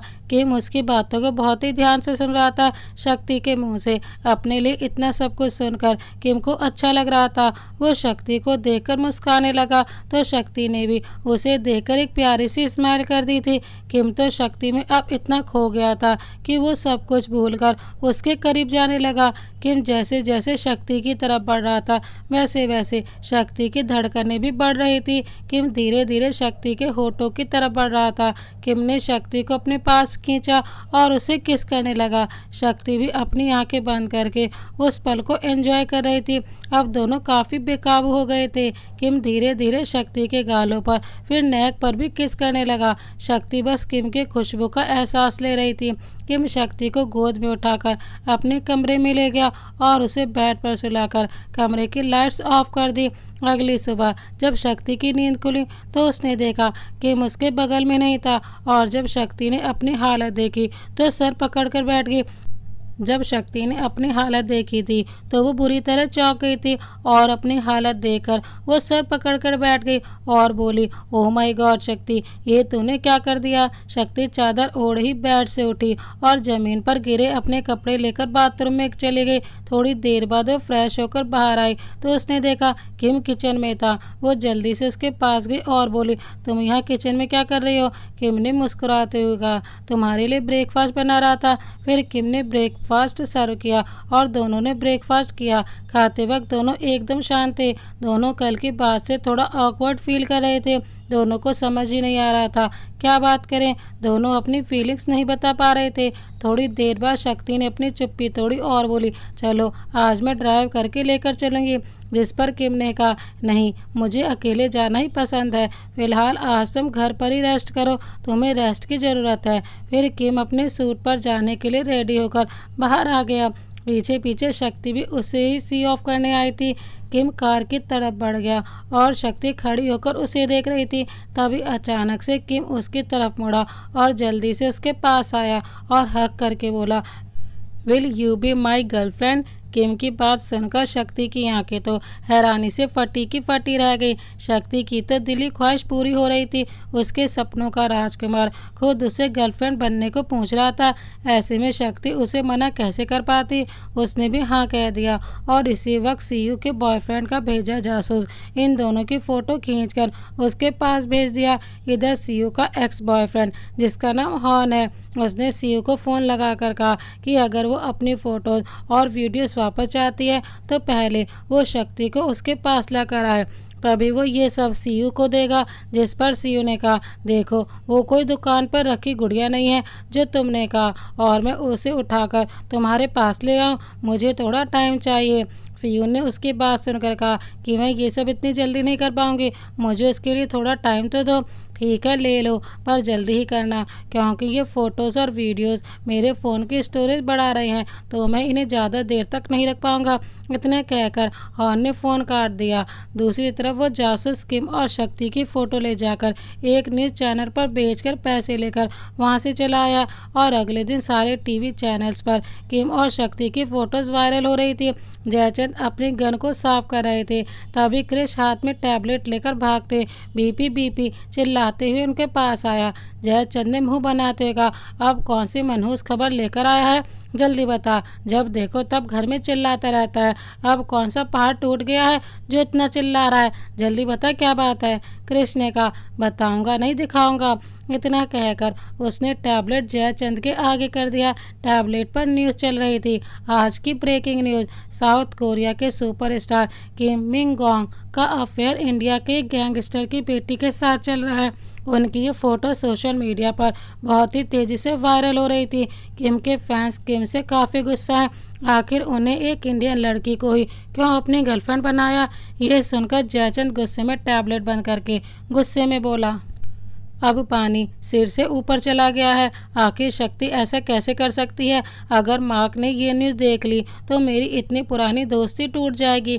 इधर शक्ति इन सब से अनजान किम की गैंगस्टर की स्क्रिप्ट में कुछ सुधार कर रही थी। तभी डोरबेल बजी तो वो दरवाज़ा खोलने चली गई। दरवाजे पर यूरी थी। यूरी ने शक्ति से पूछा, किम कहाँ है। शक्ति ने कहा, आइसक्रीम लेने गया था, कह कर तो गया था जल्दी आ जाऊंगा पर अभी तक नहीं आया। बेचारा किम आता भी कैसे, क्योंकि आइसक्रीम पार्लर से निकलते ही उसे क्रिश और बुर्ज खलीफा किडनैप करके जयचंद के पास लेकर चले गए। उन लोगों ने किम के चेहरे को काले कपड़े से ढक दिया था और फिर जयचंद के पास लेकर आए। जयचंद ने किम के चेहरे से कपड़ा हटाया। किम ने पूछा, कौन हो तुम लोग और मुझे यहाँ क्यों लेकर आए। तुम मुझे यहाँ लेकर आए हो, इसका मतलब तुमने अपनी मौत को बुलाया है, समझे तुम। यहाँ मैं आपको एक बात बता दूँ, ईगल गैंग के सारे लोगों को कोरियन लैंग्वेज आती है। सिर्फ कोरियन ही नहीं और भी कई सारी लैंग्वेज आती हैं क्योंकि इनका बिजनेस ही यही है।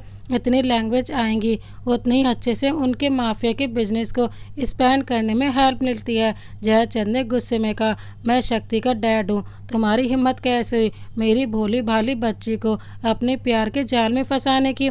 तुम्हें पता भी है उसको सोशल मीडिया पर इंडिया से लेकर कोरिया तक सब कितना बुरा भला कह रहे हैं। मेरी बेटी की कितनी बदनामी हो रही है, तुम्हें पता भी है।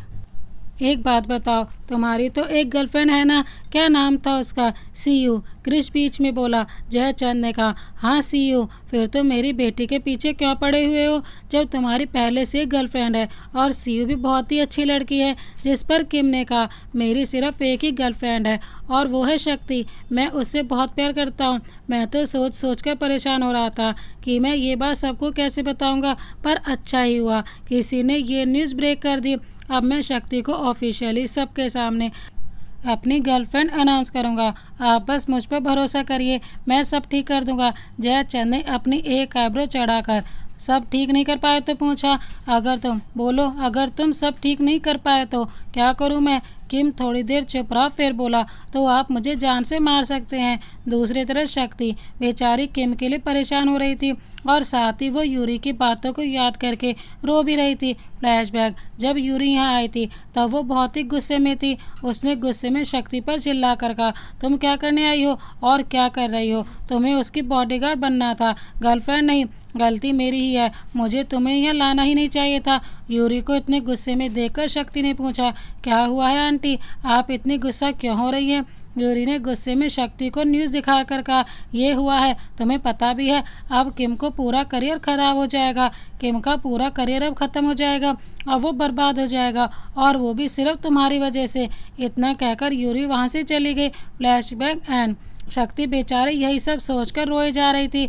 यूरी ने किम को कॉल करके अपने घर मिलने के लिए बुलाया तो किम उसके घर चला गया। किम के पहुंचते यूरी किम पर बरस पड़ी, ये तुमने क्या कर लिया पागल लड़के, तुम्हें पता भी है तुम्हें इसकी कितनी भारी कीमत चुकानी पड़ सकती है? यूरी गुस्से में किम से बोली। किम ने कहा, चुका दूंगा जो भी कीमत चुकानी पड़ेगी। ना जाने कब से एक्टिंग करते करते मैं खुद को ही खो बैठा था। मैं तो बस कैमरे के सामने ही हंसता और रोता था। अपने लिए जीना तो मैं भूल ही गया था, पर शक्ति के आने के बाद से मुझे फिर से हंसना आ गया, मुझे जीना आ गया, मुझे खुद पर भरोसा करना आ गया। एक वही है जिसके सामने मुझे एक्टिंग करने की ज़रूरत नहीं पड़ती। मैं वैसा ही उसके सामने रहता हूँ जैसा मैं हूँ। मैं एक फ्रेंड्स कॉन्फ्रेंस करने जा रहा हूँ और मैं उसमें अपने और शक्ति के बारे में पूरी दुनिया को बता दूंगा। ये सुनकर यूरी हैरान हो गई। वो गुस्से में बोली, हैव यू गॉन मैड, तुम पागल हो गई हो क्या? तुम्हें पता भी है तुम्हारे ऐसा करने पर तुम्हारा करियर एकदम से ख़त्म हो जाएगा। जिस पर किम ने कहा, चलेगा, मुझे मेरे करियर की कोई परवाह नहीं है, बस मुझे किसी भी कीमत पर शक्ति के साथ रहना है। इतना कहकर वो वहाँ से चला गया। यूरी उसको देखती ही रह गई। यूरी को कुछ भी समझ में नहीं आ रहा था कि किम क्या बोले जा रहा था, और ये किम थोड़ी देर बाद वहाँ से चला गया। थोड़ी ही देर में प्रेस कॉन्फ्रेंस बुलाई गई। सारे न्यूज़ चैनल वाले अपने अपने माइक लेकर ब्रेकिंग न्यूज़ के लिए तैयार थे। तभी किम वहाँ आया। किम कार में बैठी शक्ति को एक मैसेज सेंड करके कार से उतरकर उन सबके पास आया। इधर शक्ति अभी भी रो रही थी। तभी उसे किम का मैसेज मिला। वो मैसेज पढ़कर खुश हो गई। किम ने मैसेज में लिखा था, मुझे पता है तुम कौन हो और क्या हो, मुझे उससे कोई फ़र्क नहीं पड़ता, चाहे जो भी हो जाए, बस तुम मुझ पर भरोसा करना। शक्ति जल्दी से जाकर टीवी के सामने बैठ गई। इधर सारे रिपोर्टर बार बार किम से शक्ति और उसके रिलेशन के बारे में पूछ रहे थे, तो किम ने सबके सवालों का जवाब देते हुए कहा, मेरे और शक्ति के बीच कुछ भी नहीं चल रहा है। कुछ लोग जानबूझकर मेरा नाम एक गैंगस्टर की बेटी से जोड़कर मेरी रेपुटेशन ख़राब कर रहे हैं। इधर शक्ति भी ये सब टीवी पर देख रही थी। किम के पास सुनकर शक्ति तो अंदर से ही टूट गई। उसने एक लेटर लिखा और वहीं टेबल पर रखकर वहां से अपना बैग लेकर चली गई। इधर किम कॉन्फ्रेंस को जल्दी से ख़त्म करके जल्दी से भागकर अपनी कार में बैठकर शक्ति के पास जाने लगा। उसे समझाने के लिए किम बार बार शक्ति को कॉल कर रहा था, पर शक्ति का फ़ोन स्विच ऑफ आ रहा था। किम ने गुस्से में कहा, अरे यार शक्ति, एक बार फ़ोन तो उठाओ, तुम्हें मुझे सच बताना है। फ्लैशबैक, जब किम प्रेस कॉन्फ्रेंस के लिए जा रहा था तभी यूरी से रोककर उसे अपने फ़ोन में कुछ दिखाते बोले, सबको सच बताने से पहले ये देख लो किम फ़ोन लेकर देखने लगा तो उसने देखा सोशल मीडिया पर शक्ति को लोग बहुत ही बुरा भला कहकर और क्रिटिसाइज कर रहे हैं। लोगों ने बहुत ही उल्टे सीधे कमेंट किए हुए थे। यूरी बोली, देखा तुमने, तुम अगर सबके सारे अपना प्यार कन्फेस भी कर दोगे तब भी लोग शक्ति को नहीं छोड़ने वाले, बल्कि और उसे परेशान करेंगे। इसीलिए कुछ भी कहने से पहले एक बार उसके बारे में सोच लेना। फ्लैशबैक एंड और यही वजह थी कि किम ने शक्ति के लिए वो बात कही थी मीडिया से। इधर शक्ति रोते हुए अपने डैड को कॉल करके बोली, हेलो डैडा। शक्ति को रोता देख जयचंद काफ़ी परेशान हो गए थे क्योंकि उसकी मां के मरने के बाद से शक्ति कभी भी नहीं रोई थी। ये दूसरी बार था जब शक्ति इतना रो रही थी। जयचंद ने शक्ति को बहुत ही नाजों से पाला था क्योंकि एक तो शक्ति उनकी इकलौती बेटी और ऊपर से बिना मां की उन्होंने शक्ति की आंखों में कभी आंसू आने नहीं दिए थे। ऐसे में अचानक शक्ति को रोता देख जयचंद का कलेजा भी फटा रह गया। उन्होंने शक्ति से पूछा, क्या हुआ बेटा, तुम रो क्यों रही हो? शक्ति ने कहा, डैडा I am sorry, I am really sorry, मुझे वापस आपके पास आना है, मुझे अपने घर इंडिया जाना है। जयचंद ने कहा, तुम रोना बंद करो बच्चा, हम आज ही इंडिया चले जाएंगे, अपने घर चले जाएंगे। मेरी जान, पहले तुम रोना बंद करो। शक्ति को उनकी बातें सुनकर और रोना आ रहा था, इसीलिए उसने फ़ोन काट दिया और पैदल ही रोड पर चलने लगी थी। शक्ति आज बहुत रो रही थी, उसकी आंखों से लगातार आंसू बहे जा रहे थे। शायद शक्ति को रोने से भगवान को भी रोना आ गया, इसीलिए तो वहाँ बारिश भी शुरू हो गई। शक्ति बारिश में भीगते हुए चले जा रही थी, तभी वो वहीं बस स्टैंड देखा जहाँ शक्ति उस दिन बैठी थी और किम उसे लेने आया था। वो वहीं खड़ी होकर उसी के बारे में सोच रही थी, तभी पीछे से कोई सिर पर अम्ब्रेला लेकर खड़ा हो गया। शक्ति ने जब पीछे मुड़कर देखा तो वहाँ एक बहुत ही हैंडसम सा लड़का खड़ा था। शक्ति उसे देखते ही पहचान गई। थैवित, शक्ति ने हैरानी से कहा। थैवित ही मिस्टर मार्क का बेटा है और वो लड़का है जिसकी शादी शक्ति से तय हुई थी। थैवित भी शक्ति की तरफ ही एक गैंगस्टर की फैमिली से बिलोंग करता है और वो बचपन से शक्ति को पसंद करता था। जैसे इंडिया में वो शक्ति से डरते थे, वैसे थाईलैंड में लोग थैवित से डरते थे। कुल मिलाकर ये कहा जा सकता है कि ये दोनों मेड फॉर ईच अदर है। थैवित मुस्कुराते बोला, अरे तुम्हें मैं अभी तक याद हूँ। शक्ति हैरानी से बोली, तुमने हिंदी सीख ली? थैवित ने कहा, हाँ तुम्हारे लिए सीखी। तुमने बचपन में कहा था ना, जब मैं हिंदी सीख लूँगा तब तुम मुझसे शादी करोगी। अब तो मैं हिंदी सीख गया, अब तुम अपना नवादा निभाओ। इधर किम भागते हुए अपने घर आया और वो जल्दी से शक्ति को ढूंढते हुए उसके कमरे में गया। वहाँ उसे शक्ति का लिखा हुआ वो लेटर मिला जिसमें शक्ति ने लिखा था। किम जब अपने घर आया तो वहाँ पर उसे एक लेटर मिला जिसे देखकर वो चौंक गया। उसने जल्दी से वो लेटर हाथ में लिया जिसमें शक्ति ने लिखा था, मेरे प्यारे सुपरस्टार, मैं तुम्हें बचपन से लाइक करती हूँ। तुम्हें शायद याद ना हो पर मुझे बहुत ही अच्छे से याद है जब तुम छोटे, जब तुम्हारी माँ तुम्हें लेकर इंडिया आई थी। मैं भी बहुत छोटी थी पर पता नहीं क्यों तुम मुझे बचपन से ही अच्छे लगने लगे। तुम्हें देखते ही मेरी सारी टेंशन गायब हो जाती। बचपन का क्रश कब बेपनाह प्यार में बदल गया मुझे पता ही नहीं चला। मैंने तुमसे एक बात छिपाई है, मैं तुम्हारी सेक्रेटरी नहीं बल्कि तुम्हारे सीक्रेट बॉडीगार्ड बनकर आई थी। शायद हमारा साथ यहीं तक का था। अपना ध्यान रखना, फ्रॉम योर सीक्रेट बॉडीगार्ड। आखिर में शक्ति के आंखों के आंसू भी उस लेटर पर गिरे हुए थे जो अब सूख गए थे, पर उनके निशान अभी वहाँ पर थे। शक्ति का लेटर पढ़ने के बाद किम बहुत ही इमोशनल हो गया था और वो ज़मीन पर बैठकर रोने लगा। इधर थैवित शक्ति को अपने साथ तुरंत इंडिया लेकर चला गया। आराम करने के बाद मिस्टर मार्क, मिस्टर जयचंद और शक्ति, थैवित, क्रिस सब लोग बैठकर खाना खा रहे थे। तभी मिस्टर मार्क ने कहा, भाई जयचंद, मैं तो बस इतना जल्दी हो सके शक्ति को अपनी बहू बनाकर थाईलैंड ले जाना चाहता हूँ। ये सुनकर खाते खाते शक्ति रुक गई।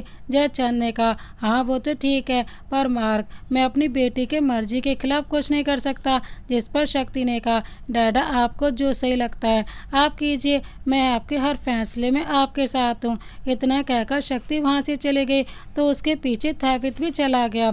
शक्ति गार्ड में बैठकर किम के बारे में सोचने लगी। तभी थैवित उसके पास आया और बगल में बैठकर बोला, तुम किम के प्रेस कॉन्फ्रेंस से दुखी होना, जिस पर शक्ति उसे हैरानी से देखने लगी और बोली, नहीं, मैं उसे भूल चुकी हूँ। तैफित ने कहा, तो क्या मेरा यहाँ आना तुम्हें अच्छा नहीं लगा? जिस पर शक्ति ने कहा, नहीं तो ऐसा मैंने कब कहा? हमारे इंडिया में अतिथि देवो भव होते हैं। अच्छा, हम दोनों इतने सालों बाद मिले हैं तो तुम्हें ऑकवर्ड फील नहीं हो रहा? तैफित ने कहा, ऑकवर्ड क्यों फील होगा? हम दोनों अभी भी पहले के जैसे ही तो हैं। तुम आज भी उतनी ही क्यूट हो और मैं आज भी बकबक ज़्यादा करता हूँ। तुम ना सैड मत होया करो, तुम हंसती हो ज़्यादा अच्छी लगती हो, जब तुम दुखी होती हो तो मुझे बिल्कुल भी अच्छी नहीं लगती। तैफित की बात सुनकर शक्ति उसे देखकर मुस्कुराने लगी। थोड़ी देर बाद शक्ति अपने रूम में जाकर किम के सारे पोस्टर, कट आउट और भी सारी चीज़ें अपने रूम से निकाल कर क्रिश को चिल्ला कर बोली, क्रिश। क्रिश तुरंत भागता वहाँ आया और हाँफते बोला, क्या हुआ नोबिता? शक्ति ने कहा, ये सारे सामान लेकर जाओ और स्टोर रूम में रख दो। इतना कहकर शक्ति वापस से अपने कमरे में चली गई। शक्ति अपने रूम से किम की सारी चीज़ें निकाल देना चाहती थी, तभी उसने अपने भाई से बोला था कि वो उसके कमरे से सारा सामान निकाल कर स्टोर रूम में रखवा दे। फिर शक्ति ने यूरी को फ़ोन किया और बोली, यूरी आंटी, मैंने आपसे माफ़ी मांगने के लिए फ़ोन किया है। सॉरी, मैं आपका काम पूरा नहीं कर पाई। यूरी बहुत ही गुस्सा थी। उसने बड़े इरोगेंटली कहा, कोई बात नहीं। शक्ति ने कहा, इन सब में किम की कोई गलती नहीं है, प्लीज़ उसे ना कुछ बोले। तभी यूरी बिना कुछ बोले फ़ोन काट दी। इधर किम शक्ति के जाने के गम में बार में जाकर ड्रिंक कर रहा था। तभी कुछ लोगों ने उसे देखकर शक्ति के नाम से चिढ़ाया तो शक्ति के बारे में सुनते गुस्से में किम उन लोगों से लड़ने लगा। तभी किसी ने पुलिस को कॉल कर दिया और पुलिस किम और बाकी सबको पुलिस स्टेशन ले गया।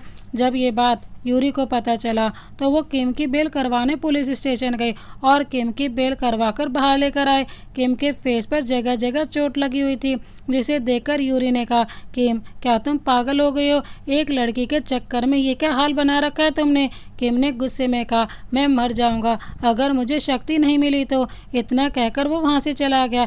इधर सीयू अपने सूट से वापस आ रही थी, तभी उसे कुछ गुंडे रोककर किडनैप करके लेकर चले गए। इधर शक्ति अपने रूम में सोई हुई थी, तभी उसे किसी का कॉल आया। दूसरी तरफ से आवाज़ आई, हेलो मिस्टर गैंगस्टर, कैसी हो तुम? तुमसे मिला नहीं हूँ, अच्छा नहीं लग रहा तो चलो कहीं मिलते हैं। सीयू भी मेरे साथ ही है। शक्ति गुस्से में बोली, सीयू सीयू तेरे साथ क्या कर रही है? देख सीयू को कुछ मत करना, तू जानता नहीं है मैं कौन हूँ। जिस पर वो लड़का बोला, पता है मुझे, तुम इंडिया के बहुत ही फेमस ईगल गैंगस्टर की बेटी हो। अगर सीयू को सही सलामत देखना है तो जल्दी से मेरे भेजे एड्रेस पर आ जाओ। शक्ति ने गुस्से में कहा, मैं वहाँ नहीं आ सकती, मैं अभी इंडिया में हूँ। जिस पर उस लड़के ने कहा, ठीक है मत आओ, मैं सीयू की डेड बॉडी इंडिया ही पार्सल कर देता हूँ। शक्ति ने कहा, ठीक है मैं आ रही हूँ। कॉल काट करके शक्ति जल्दी से घर में जाने लगती है तो तैफित उसे रास्ते में मिला और बोला, कहाँ जा रही हो? अरे शक्ति, तुम इतनी जल्दी में कहाँ जा रही हो? शक्ति ने हड़बड़ाते हुए कहा, कोरिया। तैफित बोला, अब वहाँ क्या करने? शक्ति ने कहा, मुझे अर्जेंटली वहीं जाना है। तैफित ने कहा, ठीक है फिर मैं भी चलता हूँ, वरना अंकल तुम्हें अकेले नहीं जाने देंगे। शक्ति उसे अपने साथ ले जाने के लिए मान गई। फिर तैफित शक्ति को अपने प्राइवेट प्लेन से कोरिया लेकर गया। शक्ति उस लड़के के बताए एड्रेस पर पहुंच गई। उसने तैफित को थोड़ी दूर पर ही रहने को बोलकर खुद उस लड़के के पास गई। वो जगह एक बंद फैक्ट्री थी। वहाँ लड़के ने सीयू को चेयर से बांध रखा था। शक्ति के जाते ही उस लड़के ने कहा, आओ मिस गैंगस्टर। शक्ति ने गुस्से में, जो बात करनी है करो, मेरे पास फालतू का टाइम नहीं है। तभी शक्ति को किम का एक मैसेज आया, तुम्हारे बिना मुझसे एक पल भी नहीं जिया जा रहा है, मैं खुद को नुकसान पहुंचाने जा रहा हूं। तुम मेरी सीक्रेट बॉडीगार्ड हो ना, तो मुझे बचाने आ जाओ। जब शक्ति ने ये मैसेज देखा तो वो बुरी तरह चौंक गई थी। ये पढ़ते ही शक्ति शॉक्ड हो गई। शक्ति अभी मैसेज पढ़ने में बिजी थी, तभी वो लड़का शक्ति के पेट के राइट साइड में चाकू घोंप दिया और दांत पीसते बोला, मेरी तुझसे कोई दुश्मनी नहीं है, पर तू बीच में आ गई और तूने मेरे ईगो को हर्ट किया है। अब तुझे उसका खामियाजा भुगतना पड़ेगा। शक्ति अपना दर्द भूलकर उस लड़के से लड़ने लगी, क्योंकि उसे जल्दी से किम के पास भी पहुंचना था। शक्ति उस लड़के से लड़ ही रही थी, तभी तैफित भी वहां आ गया और शक्ति और तैफित दोनों उस लड़के को मारकर पुलिस के हवाले कर दिए। फिर शक्ति ने तैफित को सीयू के घर छोड़ने का बोल दिया और खुद बाइक लेकर किम को बचाने जाने लगी, पर चाकू लगने की वजह से शक्ति का बहुत ही खून बह चुका था और चलती बाइक से गिरकर वो बेहोश हो गई थी। वहाँ के लोगों ने एम्बुलेंस को कॉल किया और उसे हॉस्पिटल भेज दिया। शक्ति तो किम के पास जल्द से जल्द पहुंचना चाहती थी, लेकिन वो बेहोश हो गई और वहां के लोगों ने उसे उठाकर हॉस्पिटल भेज दिया। इधर किम शक्ति का इंतजार कर रहा था। तभी उसे सीयू का कॉल आया और उसे शक्ति के बारे में बताया, तो किम जल्दी से कार लेकर हॉस्पिटल की तरफ भागा। हॉस्पिटल जाकर उसने शक्ति के रूम का नंबर रिसेप्शन पर पूछा और उससे मिलने उसके कमरे की तरफ चला गया। उसने जैसे ही रूम का दरवाज़ा खोला, उसे शक्ति के पास थैवित को बैठा देखा। थैवित ने बड़े ही प्यार से शक्ति का हाथ पकड़ा हुआ था। ये देखकर किम बहुत ही हर्ट हुआ और वहाँ से जाने लगा। तभी थैवित की नज़र उस पर पड़ी तो वो उससे मिलने उसके पीछे पीछे चला गया। अब किम और थैवित दोनों आमने सामने थे।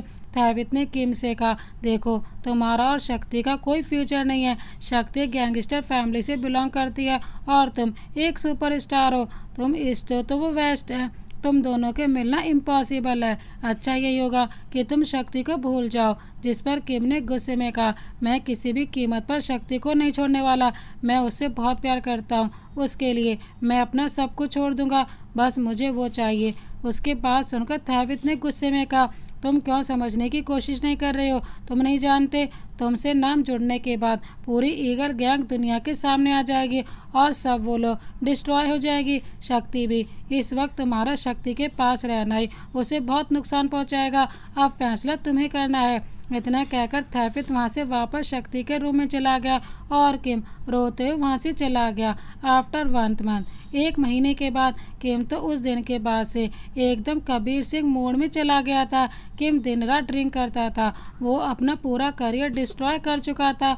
वो हमेशा बार में ही पड़ा रहता था। किम हमेशा बार में ही पड़ा रहता था और हमेशा ड्रिंक करता रहता था। आज भी किम एक बार में बैठकर ड्रिंक कर रहा था।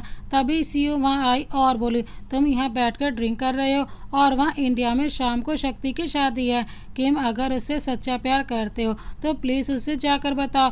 बस तुम अपने प्यार पर भरोसा करो, बाकी सबको भूल जाओ। कम से कम एक बार तो ट्राई कर सकते हो ना। मुझे पता है शक्ति वहाँ तुम्हारे आने का इंतज़ार कर रही होगी। सीयू की बात सुनकर किम को रियलाइज़ हुआ कि वो कितनी बड़ी गलती कर रहा था। वो जल्दी से वहाँ से उठा और उसने तुरंत इंडिया की फ़्लाइट की टिकट निकाली और इंडिया के लिए निकल पड़ा। इधर शाम हो गई थी और शक्ति दुल्हन बनकर मंडप में आकर बैठ गई, पर उसे बार बार किम के साथ बिताए हुए पल याद आ रहे थे। थैवित भी फुल इंडिया दूल्हे की तरह रेडी हुआ था। पंडित जी दोनों की शादी स्टार्ट कर चुके थे। तभी शक्ति को नजर आया कि किम वहाँ आ गया है और वो गाना गा रहा था। हाँ मेल करा दे रब्बा, मांगू दुआएं 100-100 एक दिन की। हाँ मेल करा दे रब्बा, मांगू दुआएं 100-100 एक दिन की। एक किस्मत वाली नू हाथ उत्ते मेहंदी लग गई। शक्ति ने थैवित को देखा और फिर जब किम की तरफ देखा तो वहाँ किम नहीं था। शक्ति समझ गई कि वो सपना देख रही थी। किम को वहाँ ना देखकर शक्ति की आंखों में आंसू आ गए। शक्ति रोने लगी थी। उसकी आंखें आंसू से भीग गई थी। शक्ति को रोता हुआ देखकर दूर खड़ा क्रिश भी रोने लगा और थोड़ी देर पहले की बात को याद करने लगा। फ्लैशबैक। शक्ति रेडी होकर अपने कमरे में बैठी थी।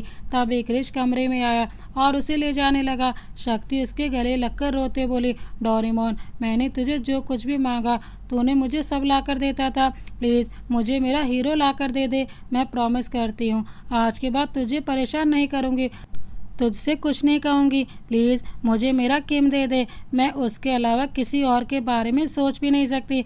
भाई नहीं है तू मेरा। क्रिश शक्ति को रोता देखकर इमोशनल हो गया था, पर किसी तरह खुद को संभाल कर बोला, भाई हूँ तभी समझा रहा हूँ। चुपचाप बीपी की बात मान लो शक्ति, वरना बीपी किम के साथ कुछ भी कर सकते हैं। बीपी अपनी जुबान के कितने पक्के हैं ये हम सब जानते हैं। उन्होंने मार्क अंकल को जुबान दी है कि तुम्हारी शादी थैवित से ही होगी और वो ऐसा ज़रूर करेंगे। क्रिश के समझाने के बाद शक्ति आंसू पहुंचकर उसके साथ चली गई। Flashback and. क्रिश रोते बोला, सॉरी नोबिता, मैं आज पहली बार तुझे कुछ नहीं दे पाया। इतना कहने के बाद क्रिश बाहर गया तो उसने देखा कि किम वहाँ आ गया है और मार्क ने जानबूझकर अपने गुंडे बाहर लगाए हुए थे ताकि किम अंदर ना आ सके। वो लोग किम को मार रहे थे और किम सब शक्ति से मिलने की गुहार लगा रहा था।